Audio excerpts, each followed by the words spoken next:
Aujourd'hui, direction le Sénégal, car une véritable guerre de pouvoir semble se préparer au sommet de l'État. Bonsoir à tous et bienvenue sur Éco Mondial, votre rendez-vous d'actualité africaine et internationale.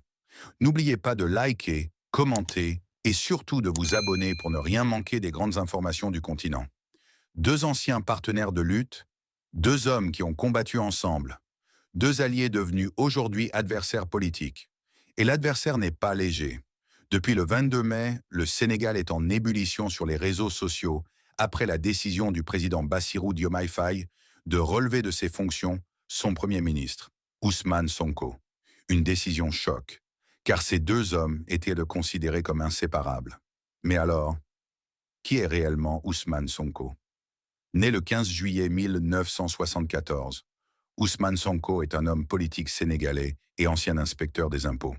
Très tôt, il se fait connaître pour son discours contre la corruption et le système politique traditionnel sénégalais. En janvier 2014, il fonde le parti PASTEF, un mouvement qui va rapidement séduire la jeunesse sénégalaise et une grande partie de l'Afrique francophone. En 2019, il se présente à l'élection présidentielle et termine troisième. Mais malgré cette défaite, sa popularité explose. Pour beaucoup de Sénégalais, Sonko représente l'espoir, l'image d'un homme intègre, courageux et prêt à défier les puissants. Mais son parcours politique ne sera pas tranquille. En 2021 puis en 2023, plusieurs accusations judiciaires vont provoquer des manifestations massives dans le pays.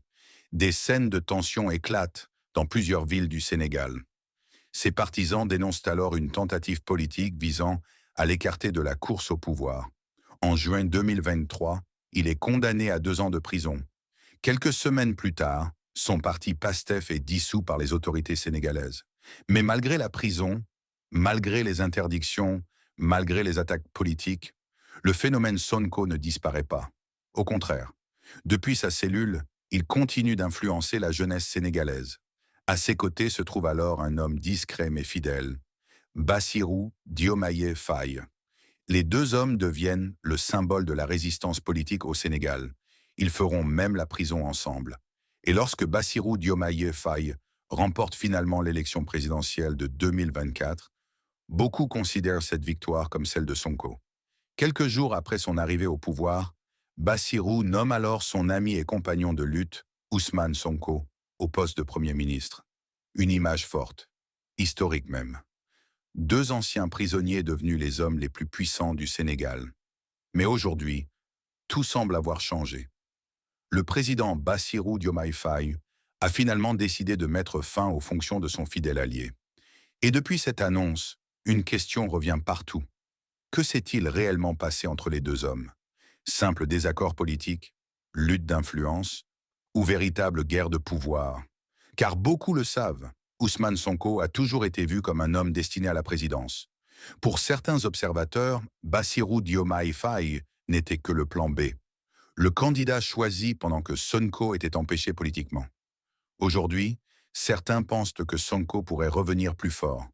3 années de combat, de prison, de silence et de préparation pour finalement conquérir ce qu'il considérait peut-être déjà comme son destin. Mais d'autres pensent au contraire que cette destitution pourrait marquer le début de la fin de sa carrière politique. Une chose est certaine, Ousmane Sonko reste aujourd'hui l'un des hommes politiques les plus populaires et influents du Sénégal. Marié et père de famille, il conserve une base militante extrêmement solide, surtout auprès des jeunes. Et si demain il décidait de revenir au premier plan, qui serait mieux placé que lui pour devenir le principal adversaire du président Bassirou Diomaye Faye? Le Sénégal entre-t-il dans une nouvelle bataille politique? Ou assisterons-nous à une réconciliation entre les deux anciens frères de lutte? L'avenir nous le dira. C'était Éco Mondial, votre informateur sur les grandes actualités africaines et internationales. Merci d'avoir suivi cette vidéo. N'oubliez pas de liker, commenter et surtout de vous abonner pour soutenir la chaîne. À très bientôt pour une nouvelle actualité explosive.